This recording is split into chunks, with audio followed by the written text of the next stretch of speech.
Para hacer democracia, se requiere estar bien informados. La Urna, programa del Instituto Electoral de Coahuila. Los temas democrático-electorales al alcance de la ciudadanía. Hola, ¿qué tal? Bienvenidos a su programa La Urna, producción del Instituto Electoral de Coahuila. Como siempre, les saludamos y le invitamos a que se quede con nosotros. Protagonistas de la vida democrática de Coahuila y de México en comunicación directa con usted. La entrevista. Buenas tardes a todos y a todas. Bienvenidos nuevamente a un programa más de La Urna. El día de hoy tenemos una invitada muy especial. Se las presento, la consejera electoral del Instituto Nacional Electoral, Carla Humphrey. Y el día de hoy vamos a estar platicando sobre el tema de paridad. Bienvenida, Carla.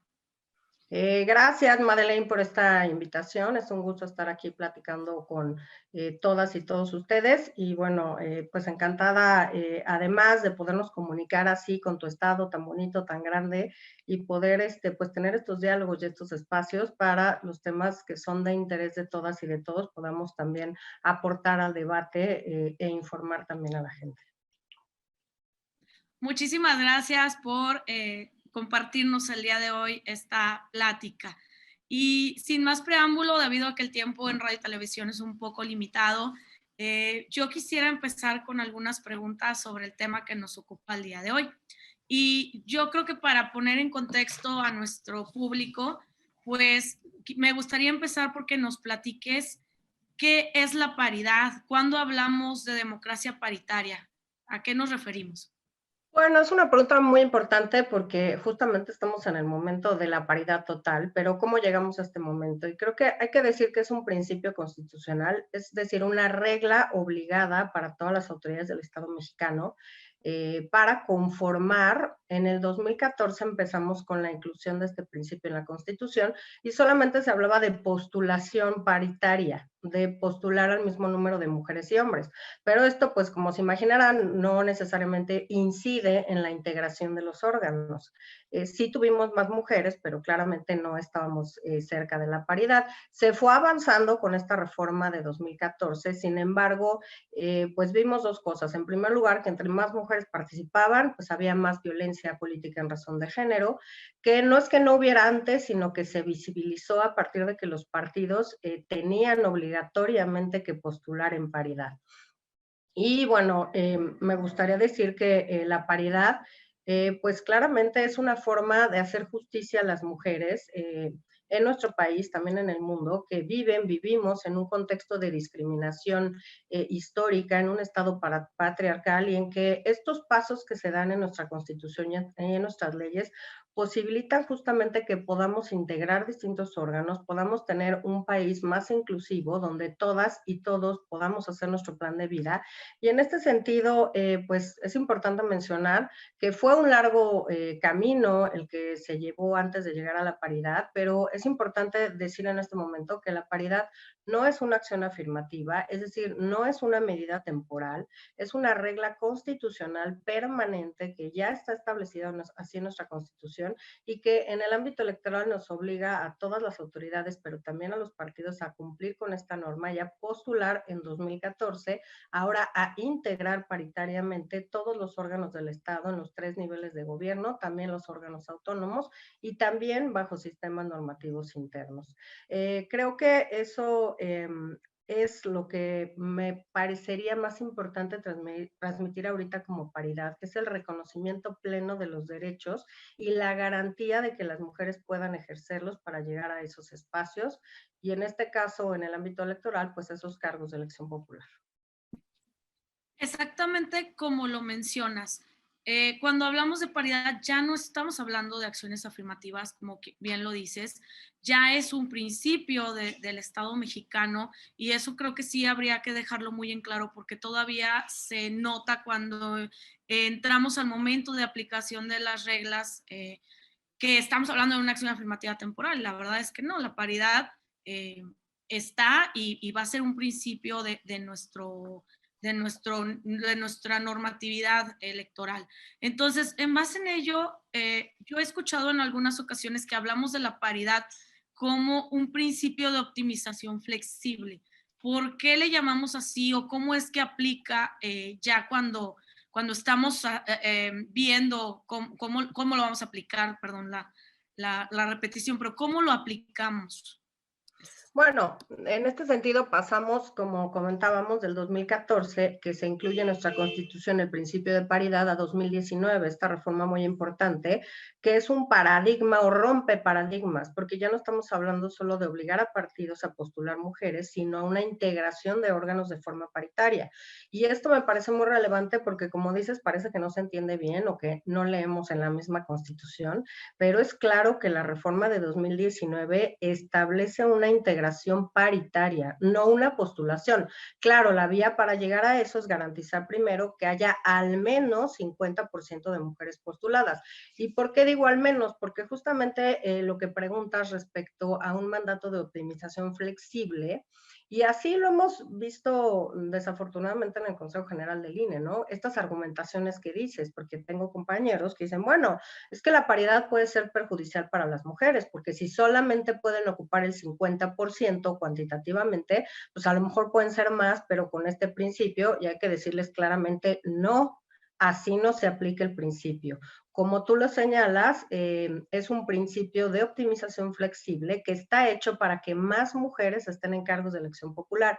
Es decir, que no se establece que tengan que ser 50% o nada más 50% mujeres, sino que este principio posibilita que si hay más mujeres que pueden estar en esos espacios, puedan abrirse estos espacios. Una forma, por ejemplo, bueno, que además las entidades federativas van de avanzada a comparación del Congreso de la Unión, es que en muchas de ellas ya hay más mujeres que hombres en los congresos locales, pero también posibilitan estas reglas de ajuste precisamente, además Coahuila, pues pionero también en estos temas, de ajustar estas asignaciones entre candidaturas de hombres y candidaturas de mujeres para tener más mujeres que ocupen estos cargos.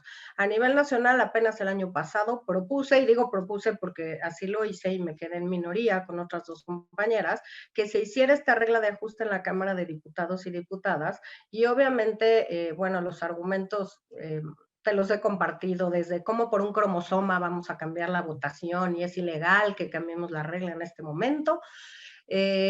Afortunadamente la Sala Superior estableció esta regla y que justamente hace eso, ¿no? De al menos tienen que ser la mitad de las mujeres las que ocupen estos espacios, pero sí hay posibilidad de que sean más mujeres, como por ejemplo en las fórmulas que se postulen. Siempre una mujer propietaria tiene que tener una suplencia que sea también mujer, pero en el caso contrario no. Si es un hombre propietario, la suplente puede ser mujer, precisamente para abrir la puerta de que, pues, si el propietario pide licencia o por alguna razón ya no puede ejercer el cargo, entonces sea una mujer la que ocupe ese espacio.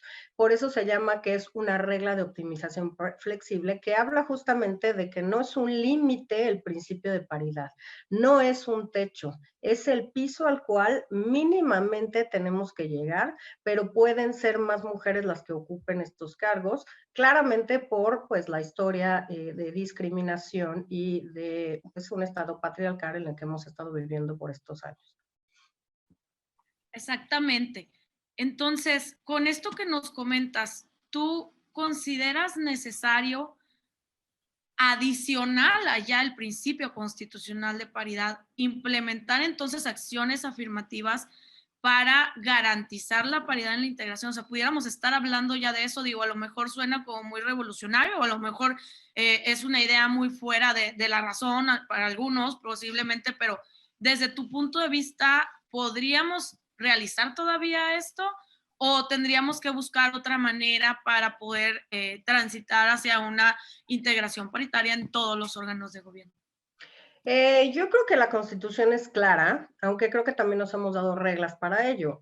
Por ejemplo, 2 acuerdos del Consejo General del INE, hablando de paridad en gubernaturas, que posibilitaron que el año pasado accedieran 6 mujeres al cargo, siendo 7, que es el número histórico de gobernadoras en nuestro país desde la primera gobernadora en Colima, y después de las elecciones del 5 de junio tendremos otras 2 gobernadoras, 9. A mí me hubiera gustado que fueran 10, claramente, porque la obligación del acuerdo del Consejo del INE es que los partidos al menos tendrán que postular a 3 mujeres. Hubo un partido que postuló 4. Quiero decir con esto que, aunque esté el principio, siempre hay esta intención regresiva por parte, pues diría, de los hombres que no son tan activistas de estos temas de género y de abrir espacios para las mujeres y de la paridad, y también de partidos políticos que hay que recordarles pues que hay una norma constitucional que los obliga.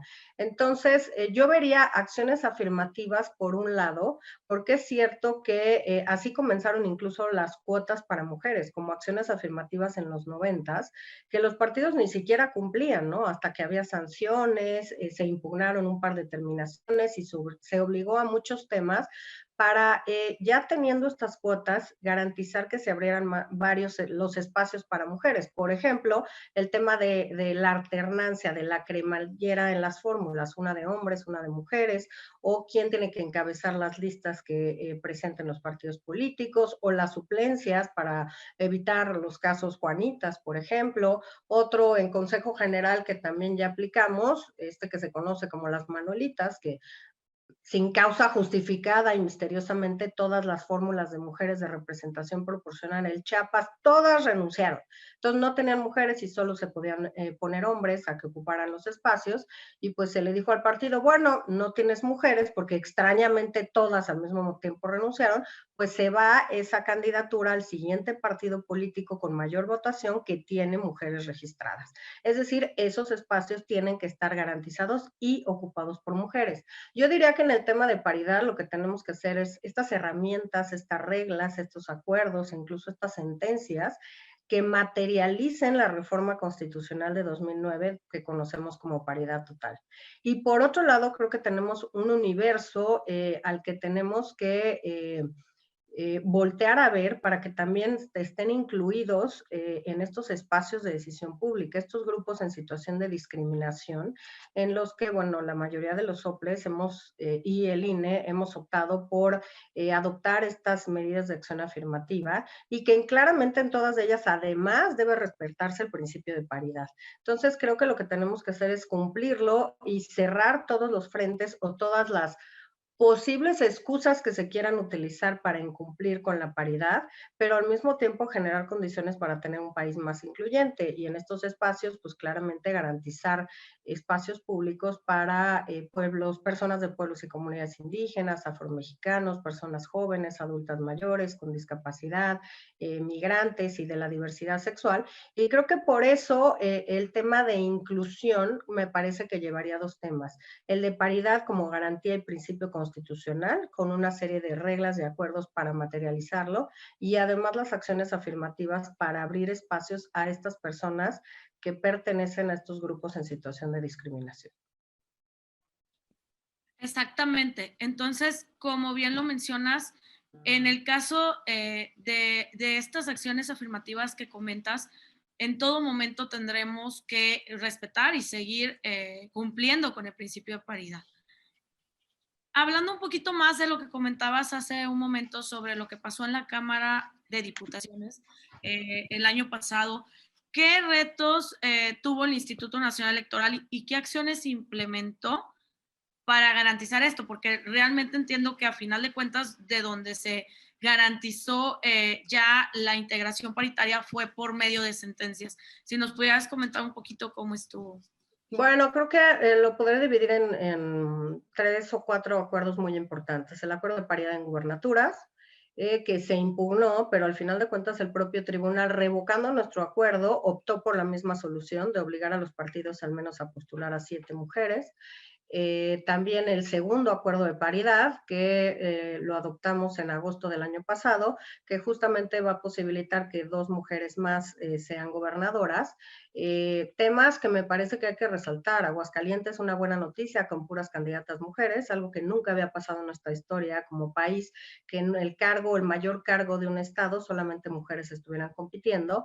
Pero por otro lado, Tamaulipas, ¿no? Que no hubo una sola mujer que participando como candidata a gubernatura, que nunca ha habido una gobernadora, y creo que es algo que nunca puede volver a pasar, que haya elecciones en donde no haya mujeres compitiendo.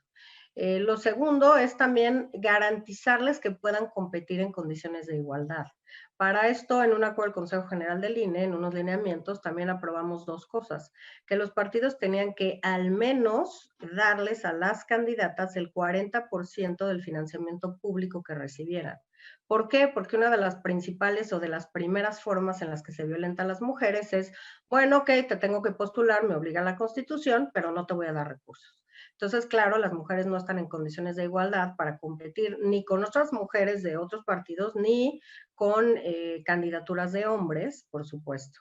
Lo segundo es que también los obligamos a que al menos les dieran el 40% de espacios en radio y televisión.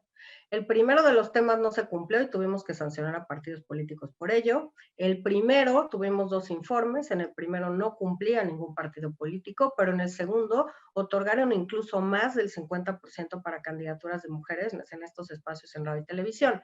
A ver, si estamos hablando de paridad, yo diría, cambiemos este acuerdo del INE y digamos que tienen que darles al menos el 50%.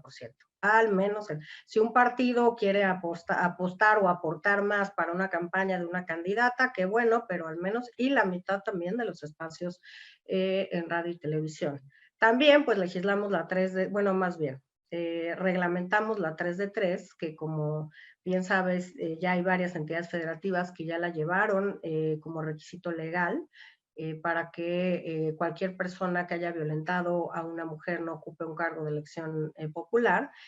Me parece que es otra de las reglas muy importantes, pero que con ello pues hay que generar esta información homogénea y digital que nos permita comprobar que ninguna persona que haya cometido violencia contra una mujer pueda ser postulado a un cargo de elección popular, cuestión que hoy no podemos garantizar, primero porque en el INE, con mi voto en contra, pero se hizo solamente la revisión muestral, no total, de las candidaturas, y 2, también no hay padrones o registros públicos que nos permitan conocer estos datos, y esto es una reflexión para cada entidad federativa, pero también como país que tenemos que hacernos, porque claramente uno de los temas es que hay que visibilizar la violencia de género, y visibilizándola también es una forma de inhibir que las personas sigan cometiendo la violencia política en razón de género.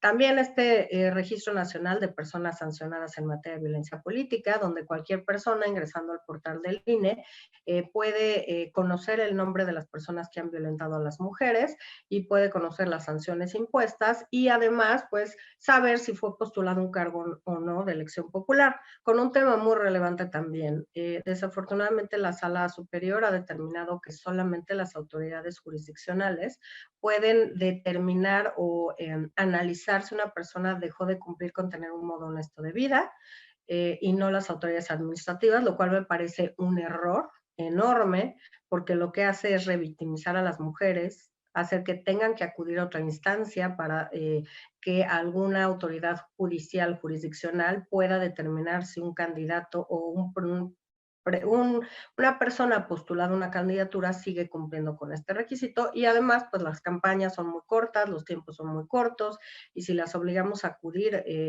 a otra instancia pues el tema también se complica.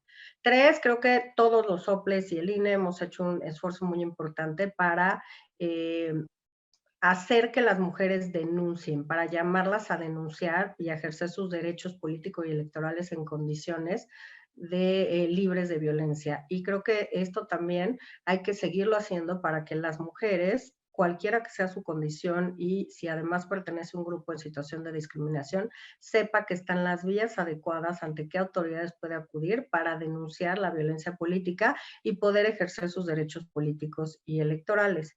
Y creo que, bueno, ha habido avances importantes como estas reglas de ajuste de las que ya hablamos, que ya finalmente, y después de muchos años que en varios estados pues ya las tienen, al final de cuentas hoy es una realidad también a nivel federal. Y hay una sentencia muy importante de la Sala Superior de esta semana que justamente obliga a que los órganos del Congreso de la Unión, los órganos directivos, tengan que estar integrados paritariamente, porque, claro, es una muy buena noticia decir que ya son 250 diputadas y 250 diputados, pero hay que ver dónde están estas mujeres. ¿Tienen posibilidad de incidir en una agenda, de presentar iniciativas, de hacer que se destinen recursos del presupuesto a distintas políticas públicas, etcétera, o no? Y me parece una sentencia muy importante porque aún en contra de una reforma que se hizo de manera, nunca he visto una tan rápida como esa, para limitar que la Sala Superior, el Tribunal Electoral, se inmiscuyera en temas parlamentarios. La Sala Superior esta semana justamente determinó la obligación, porque es una obligación constitucional, de que los órganos también directivos de la Cámara de Diputados y Diputadas estén integrados paritariamente. Que no es un asunto parlamentario, esos son otros, esas son las iniciativas, esos son los decretos, esos son los dictámenes, etcétera, ¿no? Estamos hablando de cómo se integran los órganos de un poder de la Unión y eso está establecido claramente en la Constitución. Entonces creo que de distintos lados hemos podido avanzar con el tema de garantizar la paridad y con ver qué nos hace falta. Yo creo que nos hace falta tener legislado el requisito de la 3 de 3. También creo que tendríamos que tener cualquier autoridad que evaluar si una persona deja de cumplir el modo honesto de vivir, porque además hay otras instancias a las que se puede acudir y en su caso pues pueden revocar la resolución de un órgano administrativo. No se le deja en estado de indefensión sin poder participar, por ejemplo, en una elección. Creo que hay que tener estos padrones de información. Había una iniciativa que se aprobó en el Senado en la conformación anterior para hacer un registro de deudores alimentarios. Está en la Cámara de Diputados y yo creo que hay que promover que esto se apruebe para poder accesar a esta información. Creo que también hay que aumentar el porcentaje que se da para la capacitación y formación de liderazgo de mujeres, tanto a nivel nacional como a nivel de las entidades federativas. Ya también hay una iniciativa que pretende ampliarlo entre el 3 y el 10%. Yo estaría entre el 5 y el 10%, el 3 pues ya lo tenemos.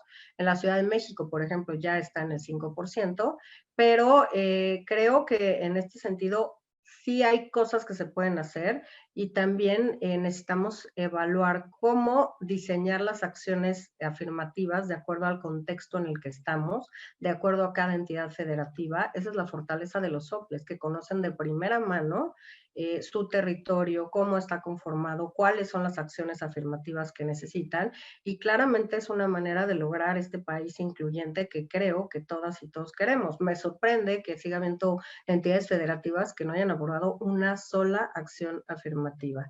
Entonces, creo que este es un llamado de atención para redoblar esfuerzos y también esta coordinación que tenemos todas las autoridades electorales para compartirnos qué estamos haciendo, qué nos ha funcionado, cómo nos ha funcionado, con qué autoridades hemos tenido buena colaboración, y puede surgir por ahí temas muy importantes para seguir ampliando pues esta forma en que las mujeres pueden tener acceso a estos cargos de elección popular.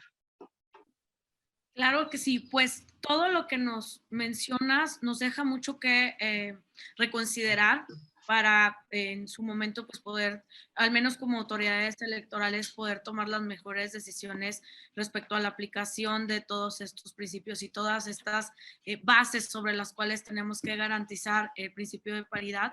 También hablabas ahorita sobre el tema de violencia política contra las mujeres en razón de género. Y bueno, antes de continuar, yo estaría mandando un pequeño corte comercial y una vez que regresemos me gustaría que platicáramos un poquito más sobre el tema del registro nacional de personas sancionadas por violencia política. Regresamos en unos minutos más. Gracias.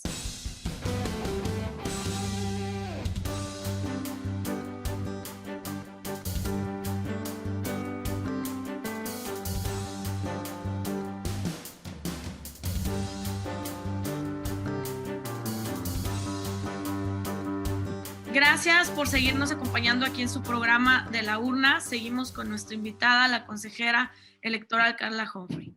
Y retomando un poquito lo que les dejamos como reflexión antes de irnos al corte comercial, yo quisiera preguntarte en sí cómo funciona el Registro Nacional de Personas Sancionadas. Digo, tal vez no estoy diciendo bien el nombre, sé que tiene un nombre muy largo.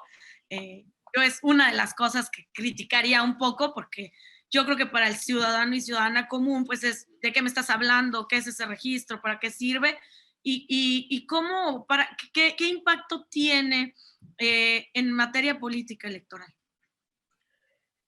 Bueno, es una pregunta muy relevante y te diría que en primer lugar el origen es una sentencia de la Sala Superior. Yo estaba recién llegada al Consejo General del INE, esta sentencia fue del mes de agosto, yo llegué los últimos días de julio y pues además presidía la Comisión de Género, de donde salen buena parte de estos acuerdos que te he comentado y lineamientos y tal. Entonces nos dimos a la tarea obviamente de acatar la sentencia del tribunal y creamos este registro nacional. Como lo dices, con un nombre larguísimo, Registro Nacional de Personas Sancionadas en Materia de Violencia Política en Razón de Género.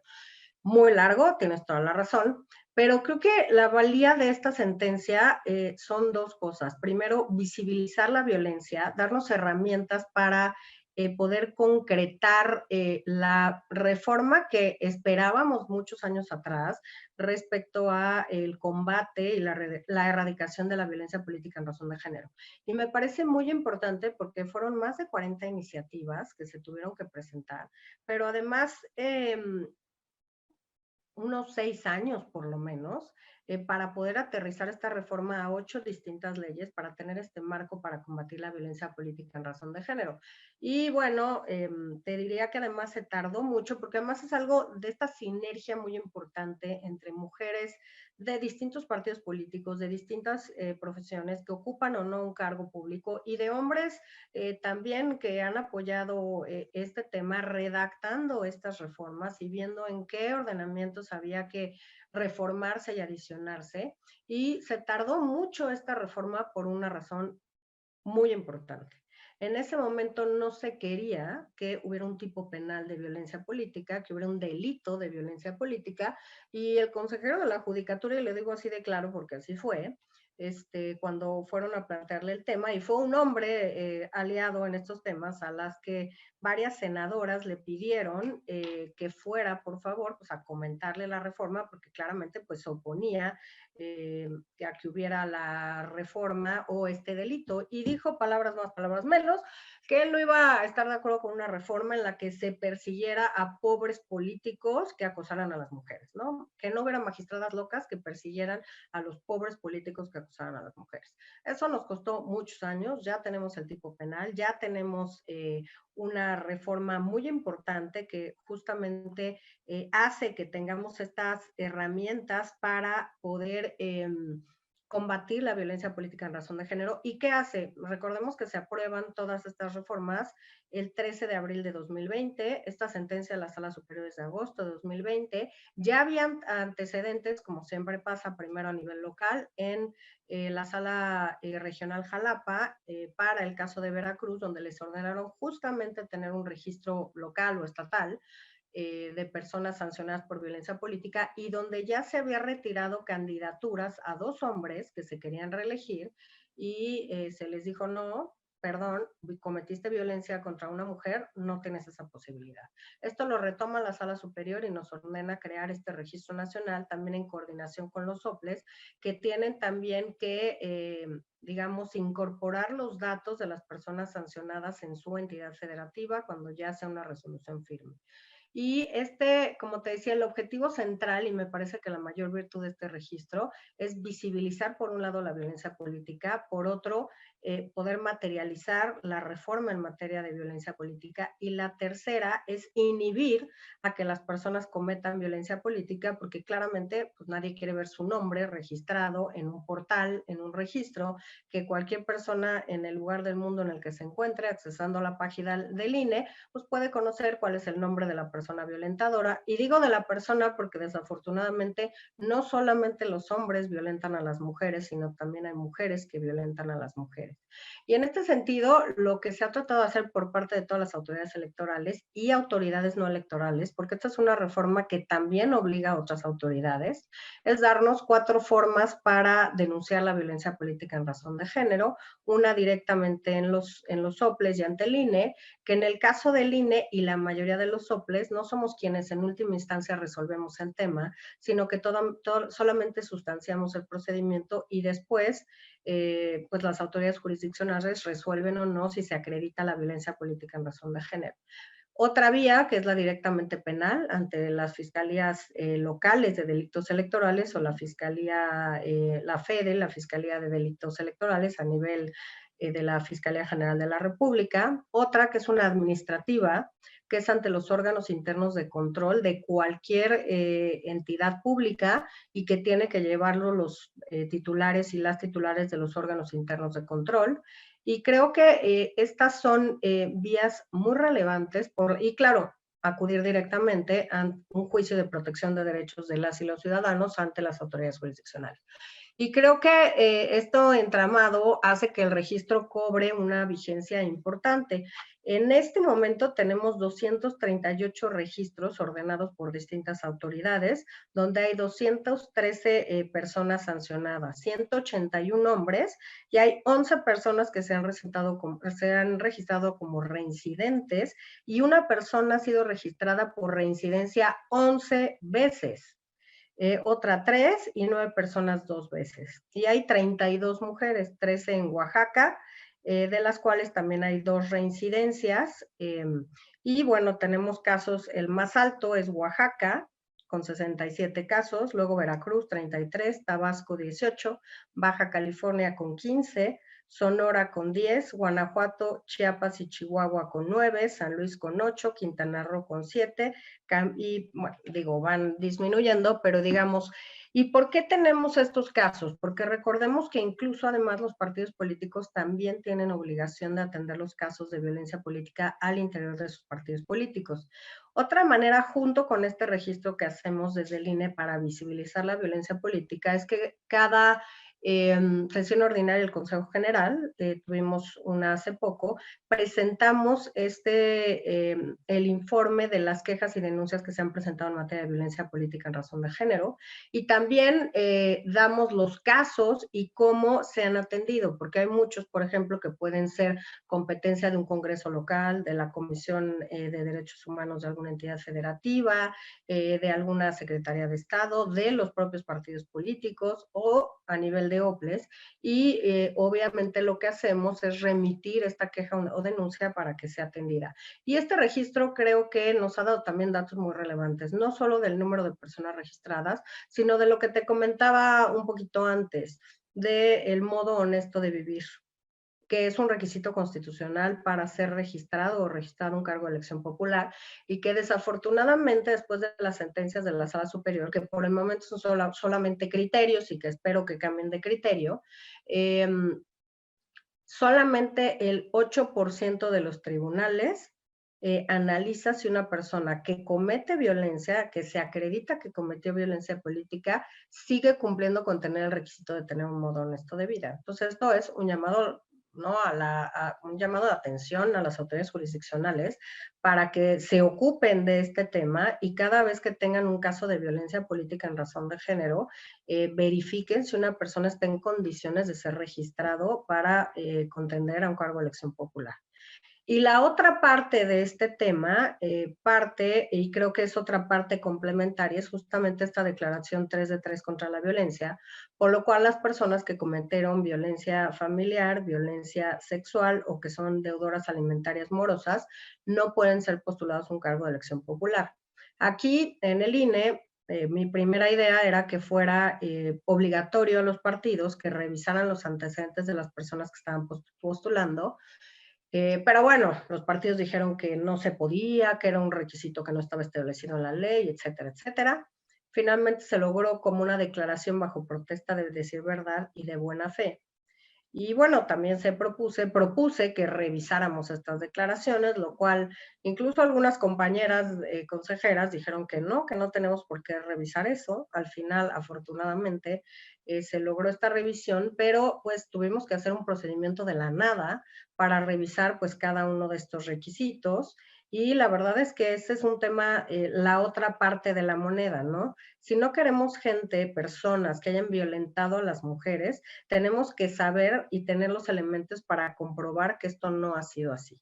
Y creo que aquí hay dos temas. Primero, la falta de estos registros públicos de esta información para que como autoridades podamos todas, ¿no? Ustedes a nivel estatal, nosotros a nivel nacional, podamos a la hora de revisar una candidatura, a la hora que se esté haciendo el registro, poder contrastar y comprobar si una persona ha cometido o no violencia de género. Y creo que eso es lo que nos falta en el país. No hay información homogénea.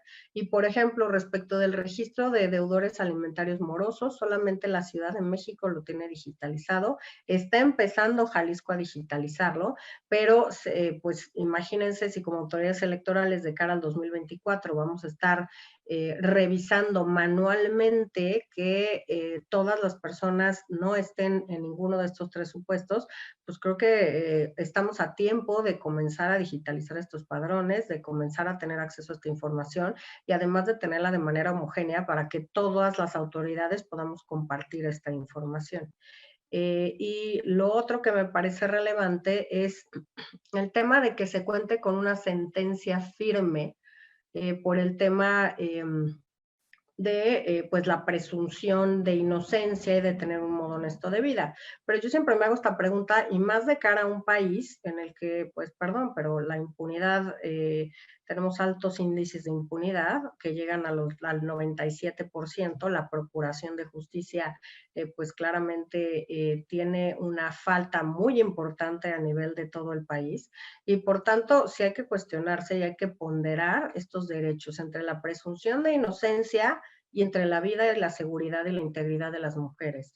Yo creo que hay que hacer este análisis de derecho, de ponderación de derechos, porque pues me parece que si las mujeres no están en condiciones de conseguir una sentencia condenatoria, porque se les alargan los juicios de manera interminable, porque no tienen los recursos para seguir litigando, porque son amenazadas para no presentar o no ratificar una queja o denuncia, porque sus propios familiares pueden sufrir y grupos de trabajo pueden también ser violentados por presentar una queja o una denuncia, pues también creo que tenemos que poner a pensar en también la vida y la integridad de esas mujeres muy valientes que además se atreven a denunciar y que a final de cuentas y a lo largo de los años no consiguen estas sentencias condenatorias. Entonces creo que también tenemos que evaluar desde el punto de vista jurisdiccional esta ponderación de derechos, porque pues si seguimos pidiendo sentencias firmes, pues nos vamos a quedar con poquísimos casos en los cuales una mujer pueda exhibir o cualquier persona puede exhibir una sentencia en la que se condena a una persona por cometer cualquiera de estas faltas o este tipo de violencia de género.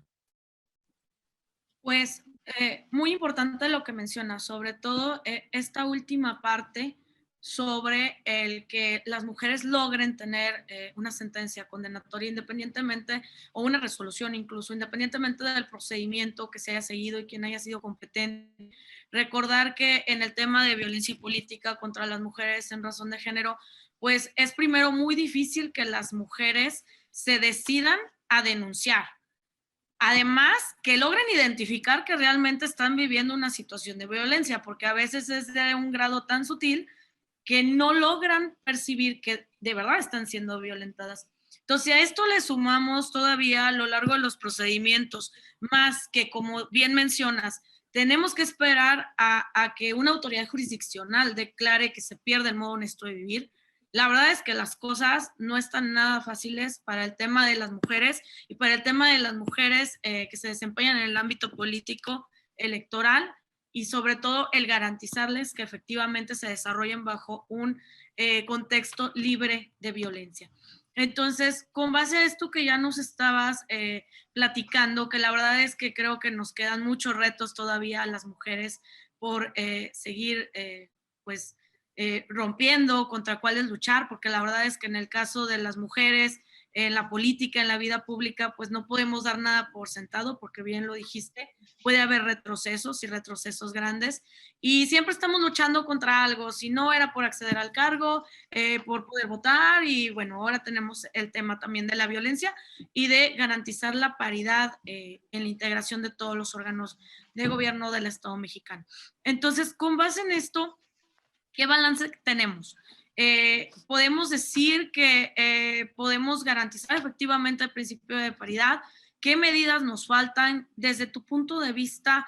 ¿Qué cambios debería percibirse en nuestro sistema o qué posibles reformas pudiera haber hacia un futuro? ¿O estamos todavía en su implementación? Digo, hablamos de una reforma del año 2020 que nos da del 19 y del 20, tanto la de paridad como la de violencia política. Entonces, ¿qué consideras tú desde tu punto de vista que podemos hacer o que debería pasar o que nuestras autoridades y nuestros legisladores deberían tomar como cartas en el asunto? Bueno, creo que hay distintos niveles. El primero de ellos, el Congreso de la Unión y 30 congresos locales están incumpliendo con acatar una sentencia de la Sala Superior que los obliga a legislar en paridad de gubernaturas. Entonces empecemos por ahí. Si tenemos órganos que no cumplen con las sentencias del máximo órgano en materia jurisdiccional, en materia electoral, y llevan probablemente ya 1 año y medio en que no se cumple y solamente hay 2 entidades, Hidalgo y Coahuila, que lo han hecho y lo han hecho además de una forma, a mi juicio, pues sí, la única que se podía hacer con el tema de la alternancia, ¿no? Pues si se gana una candidatura de hombres, pues la siguiente tiene que ser de mujer y entonces obviamente todo se tiene que garantizar para que sean candidatas, en fin, ¿no? Creo que hay que legislarse también en temas de competitividad. Lo mismo que pasa con los bloques de mujer, que se tienen que hacer el bloque de alta, media y baja votación para que las mujeres no fueran postuladas solamente en los espacios de baja votación para los partidos políticos, también se tiene que hacer para las gubernaturas. Claramente hemos tenido más candidatas porque han tenido que cumplir con la paridad los partidos políticos, pero hubo un reclamo de una precandidata en Oaxaca y esto motiva a la Sala Superior a una sentencia en la que obliga a los partidos a generar estos bloques de competitividad en el tema de las gubernaturas para que no se postulen mujeres en los estados que saben que no van a ganar solamente por cumplir con el principio de paridad y obliga al INE a revisar que lo hagan y a revisar cómo lo están haciendo, ¿no? Cómo lo van a implementar. Creo que ese es un tema relevante. Creo que un tema que de verdad nos surge atender es el tema de paridad a nivel de las presidencias municipales. Sí han ido aumentando a partir del principio de paridad en 2014, eran alrededor del 7%, subió al 12%, en fin, estamos alrededor de 30 ahora, 33, pero claramente muy lejanas de la paridad. Y este registro del que hablábamos antes de personas sancionadas en materia de violencia política nos hace o nos evidencia algo que ya sabíamos. Las mujeres más violentadas están a nivel local, a nivel municipal y obviamente a nivel de pueblos y comunidades indígenas. Creo que ahí es donde tenemos que poner la lupa, trabajar mucho, no solo para subir el número, el porcentaje de participación de estas mujeres, sino también para que lo hagan en condiciones libres de violencia. Pongo un ejemplo, la primera constitución en el país en el que tiene en su constitución el tema de la violencia de género es la constitución de Chiapas. Y en Chiapas cada vez vemos mujeres violentadas, mujeres desplazadas, mujeres que habiendo ganado en la urna su cargo no lo pueden ejercer por las condiciones de discriminación, de machismo, de misoginia. Incluso mujeres que ejerciéndolo el sueldo se lo dan al marido o le preguntan qué hacer al marido y no a ella, o les quitan a los hijos, o una serie de cosas, ¿no? Que se siguen violentando. Esta violencia sutil de la que tú hablas, creo que también hay que hacer uso de otra sentencia de la Sala Superior que habla de la reversión de la carga de la prueba. Es decir, si una mujer acusa que alguien cometió contra ella violencia política, la mujer no tiene que probar que se cometió, sino la persona quien está acusando debe probar que no la cometió. Por ejemplo, si yo digo que no me convocaron a las reuniones de trabajo y no me dieron los documentos y entonces no puedo ejercer mi cargo, tal, pues la persona a la que yo denuncio tiene que comprobar que me mandé un oficio donde se me citó, donde se me mandó la documentación en tiempo y forma, tal, ¿no? Y creo que es muy importante porque tal como lo señala, siempre hay esta resistencia y tenemos que estar muy alertas porque se pueden dar paso atrás en un segundo que ni siquiera estemos viendo claramente. Y lo digo porque cuando aprobamos el primer acuerdo de paridad en gubernaturas, recuerdo que el presidente del INE me dijo, Carla, es que todo mundo quiere los senadores quieren una reunión con nosotros. Y yo, ah, pues muy bien, qué bueno, tengámosla. Y la tuvimos y todos eran hombres. Entonces, antes de la reunión me puse a buscar a senadoras de todos los partidos. Hasta la sexta que me habían dicho, no, no puedo, no, estoy enferma, no, tengo un evento, lo que sea. Me dijo, Carla, es que nos prohibieron meternos en ese tema. Y claro, porque entonces las quitan de la comisión que presiden, de la secretaría en la que están, ya no les las van a apoyar con la iniciativa que quieren presentar. Y es muy difícil probar esta violencia. Y les hago también una pregunta muy sencilla. Si volteamos a ver, a nivel de Cámara de Diputados y Diputadas, es la primera vez que hubo reelección legislativa. Y si volteamos a ver las mujeres, que todas y todos conocemos, que han estado siempre impulsando los derechos de las mujeres, iniciativas, etcétera, pronunciamientos, etcétera, y volteamos a ver la lista de mujeres que se reeligieron, ninguna de las que estamos pensando fue propuesta por su partido político para reelegirse y hoy no está en la Cámara de Diputados y Diputadas. ¿Por qué? Pues porque son las que arman escandalitos, las que quieren todo, las que no se ponen en paz, etcétera, ¿no? Si me dices, a mi juicio es uno, poder hacer evidente también este tipo de violencia, que incluso adentro del Consejo General se vive también la violencia y hay que evidenciarla justamente porque a veces ni ellos se dan cuenta de cómo el contexto en el que han vivido siempre violenta a las mujeres sin que ellos se den cuenta. Como dices, es difícil que las mujeres de entrada sepan que están siendo violentadas. Entonces yo diría, nos hace falta mucha más información, difusión de los derechos de las mujeres que pueden ocupar cualquier espacio público en cualquier entidad federativa y a nivel nacional, que tienen que hacerlo sin violencia, que tienen formas de denunciarlo y de que tenemos que ser mucho más ágiles en responder a estas quejas y denuncias. La siguiente, actuar a nivel municipal, me parece muy importante el tema de las presidencias municipales. 3, pues que se analice por quien sea, yo diría también por autoridades administrativas, pero digamos por quien sea el tema del modo honesto de vivir. Y el tema muy importante es creo, transmitir ese mensaje, que ahora pasan cosas y se violenta políticamente una mujer.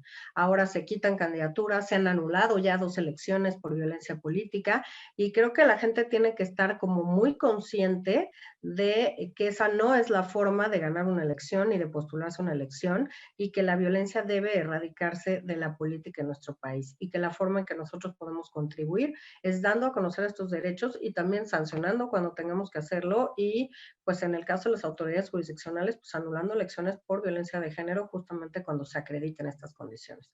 Entonces, digamos que creo que estamos en este momento en que estamos evaluando cómo está funcionando toda esta reforma, que nos damos y nos compartimos entre autoridades electorales qué nos ha funcionado a unas, a otras, cómo lo podemos implementar, cómo por ejemplo, ahora en el INE aprobamos ya un protocolo para nuestras funcionarios y funcionarios para el contacto con las víctimas en materia de violencia política, para no revictimizarlas, para saber cuál es el trato, ¿no? Garantizando sus derechos, sus secrecías y sentirse violentadas ni amenazadas, etcétera. Cómo llevar todo este proceso para que las mujeres tengan toda la confianza de acudir ante nosotros a denunciar.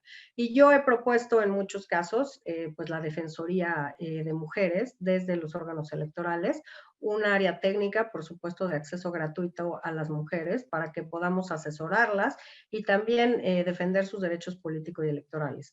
Obviamente en el INE no ha avanzado la idea y creo que hay el error pues de que nosotros estaremos jugando como juez y parte, lo cual es falso porque el INE no resuelve los casos de violencia política ni impone las sanciones en materia de violencia política. Entonces creo que es un pretexto que se usa más bien que otra cosa para poder generar estos espacios en los que podamos asesorar en sus derechos a las mujeres y también garantizarles que puedan acceder a ellos. Creo que de la mano vamos, afortunadamente también hay aliadas y aliados en la sala superior, que ya teniendo una Defensoría de Pueblos y Comunidades Indígenas, ya la amplió para grupos en situación de vulnerabilidad, que si bien las mujeres no es que seamos vulnerables, también podemos pertenecer a grupos en situación de discriminación por el tema de la interseccionalidad, y creo que es una buena noticia que desde otros ámbitos podamos seguir expandiendo y abriendo las vías. Uno, para que se ejerzan los derechos; dos, para que lo hagan sin violencia; y tres, para poder mandar este mensaje muy claro como instituciones electorales. No se permite y estamos combatiendo o luchando por erradicar la violencia política en razón de género. Muy importante esto que nos mencionas y bueno, resaltar el tema de esta propuesta de la Defensoría Pública de Oficio para el tema de las mujeres, que como bien dices, ya tiene el proyecto ahorita el Tribunal Electoral del Poder Judicial de la Federación. Sin embargo, sí sería muy importante que desde los órganos, por ejemplo, los soples, como es el Instituto Electoral de Coahuila, pues pudiera implementarse, porque sí es a nivel municipal y a nivel local, en el más pequeño o en el primer punto de contacto con la política, donde las mujeres empiezan a encontrar los obstáculos y donde eso genera que ya no quieran seguir o que renuncien a sus carreras políticas, incluso peor aún, a los cargos de elección popular, a veces hasta ya ganados. Entonces creo muy importante valorar esto que comentas, esta idea de esta Defensoría Pública de Oficio, y bueno, estaría genial que se pudiera implementar a través de todos los soples a nivel local. Ya por último y para cerrar este programa, yo te invitaría a darnos un mensaje final que nos dejara algún tipo de reflexión sobre este tema. Bueno, yo creo que lo que tenemos que reflexionar todas y todos es hacia dónde queremos ir como sociedad. Y yo creo que una sociedad, por supuesto, inclusiva, pero una sociedad que garantice que cualquier persona pueda trazar un plan de vida que quiera hacer y lo pueda llevar a cabo en condiciones de libertad y de seguridad y de integridad, me parece que es obligación de las autoridades del Estado mexicano. Y creo que en ese sentido tenemos que propiciar el respeto como personas, independientemente de cualquier otra, digamos, característica que tenga cualquier persona, cumpliendo incluso el artículo 1 de nuestra Constitución, ¿no? Que no se puede discriminar a ninguna persona, que hay que garantizar los derechos humanos a todas las personas en nuestro país y que es obligación de todas las autoridades del Estado mexicano, todas sin excepción. Y creo que en esa medida, si trabajamos con la ciudadanía, porque buena parte del tema de violencia de género o violencia política en razón de género tiene que ver también con un tema de sensibilización y de educación. Creo que las autoridades electorales nos hemos metido al tema de educación cívica, hemos ya interiorizado incluso en nuestros programas de violencia, de educación cívica, el tema de violencia política en razón de género, en los manuales en los que capacitamos a las y los ciudadanos como funcionarias y funcionarios de mesas directivas de casilla también. Y creo que es importante que la gente empiece a entender qué es la violencia política, empiece a sensibilizarse, empiece a informarse. Los medios de comunicación juegan también un papel crucial en lo que yo particularmente a nivel nacional y a nivel de las entidades federativas, veo un cambio importante en las cosas, cómo se trataba a candidatas antes. ¿Recuerdas estos temas de, no, es que la candidata está gorda, está fea, se puso tal, el marido le dio permiso o no para ser candidata? Cosas que evidentemente nunca le preguntan a los hombres. Y creo que este tema, incluso por el tema de información y de sensibilización y de talleres, ya los propios medios de comunicación tienen siempre en mente cómo reportar una nota, cómo dar a conocer las actividades de las candidatas, aunque sí tenemos un porcentaje en que claramente todavía no es igualitario. Le dan más cobertura a las candidaturas de hombres que de mujeres, usan lenguaje no incluyente, a lo mejor, por supuesto, estereotipos de género, etcétera. La edad, cómo se ve una mujer, etcétera, etcétera. Pero creo que te lo resumiría como en 3 niveles. Tenemos que tener una acción clara como autoridades en el tema de educación cívica, porque parte de, o más bien el origen de esta violencia contra las mujeres es justamente a nivel familiar, a nivel de la educación en casa, educación también en las escuelas desde los primeros años, y es ahí donde tenemos que empezar a combatirlo. Yo afortunadamente veo niños y niñas cada vez más conscientes que dicen, no, mi compañera se puede vestir como quiera y tiene el mismo derecho de jugar fútbol o lo que quiera, y creo que esto es muy importante porque antes no lo oíamos así, y creo que ya los niños y niñas son los primeros que nos empiezan a dar estas lecciones de cómo lleven el mundo y cómo el tema de género para ellos no es una preocupación en absoluto, ¿no? Dos, creo que como autoridades seguir cumpliendo el marco constitucional y legal y seguir proveyendo todos estos instrumentos y herramientas que nos hagan eficaces para dos cosas, garantizar la paridad e incluso, por supuesto, con un mandato de optimización flexible, como es ir más allá para abrir más espacios a mujeres. Y el segundo es tener estas herramientas para combatir la violencia política en razón de género. Tercero, por supuesto, ver cómo han funcionado las herramientas que nos hemos dado y si necesitamos que alguna de estas herramientas llegue a nivel legislativo y esté en las leyes, por supuesto, pues impulsar. El INE, por ejemplo, no tiene facultad de iniciativa, pero claramente pues tenemos a los partidos políticos y a representaciones del Senado y de la Cámara de Diputados en el Consejo General y en las comisiones, y creo que esos son espacios muy importantes para que también los partidos se lleven estas preocupaciones y puedan presentar legislativas o iniciativas de reforma en estos temas tan importantes como son garantizar la paridad, pero también erradicar la violencia política en razón de género de nuestro país. Y creo que estos son elementos como muy relevantes. Y el último, creo que, y lo dijiste tú muy bien, estamos nosotras como autoridades electorales protegiendo a aspirantes, precandidatas, candidatas, incluso te diría candidatas electas, pero cuando llegan ya a ejercer un cargo de elección popular, ahí parece que hay como una nebulosa y que no hay quien atienda los casos de violencia política de mujeres que ya están en un cargo porque fueron votadas para estar en un cargo o porque fueron designadas para ocupar un cargo también público. Y creo que esto es un pendiente que tenemos, que las mujeres en ejercicio de un cargo, ya sea por votación o designación, también estén protegidas y tengan las vías para denunciar la violencia política en razón de género. Muchas gracias, querida Carla. Pues nos dejas un mensaje muy, muy fuerte, muchas cosas a reflexionar, pero sobre todo yo resaltaría esta última parte que mencionas, que tenemos que garantizar que todas las mujeres en general en el ámbito político electoral, sean desde precandidatas hasta en el ejercicio del cargo, puedan hacerlo bajo un contexto libre de violencia. Creo que es lo que destacaría como más relevante, aparte de todo el mensaje que nos regalas el día de hoy. Y pues bueno, yo te agradezco mucho por tu tiempo y por haber participado en este programa de La Urna, y esperamos tenerte nuevamente con otro tema por aquí con nosotros. Muchísimas gracias. Al contrario, encantado, Madeleine, por este espacio, por poder estar contigo, platicar más de cerca y por supuesto siempre abierta a poder platicar de este o cualquier otro tema. La verdad es que me parece muy relevante la labor que hacen con La Urna, justamente de cara a la ciudadanía, para transparentar, para informar, para sensibilizar. Así que yo siempre abierta a participar con ustedes. Es un gusto y muchas gracias.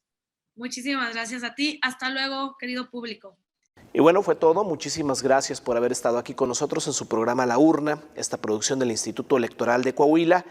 Nos puede seguir también en redes sociales, en Facebook como laurna.programa radiofónico del IEC, en Instagram, programa-radiofónico y en Twitter, laurna-IEC. Queremos tener comunicación con usted.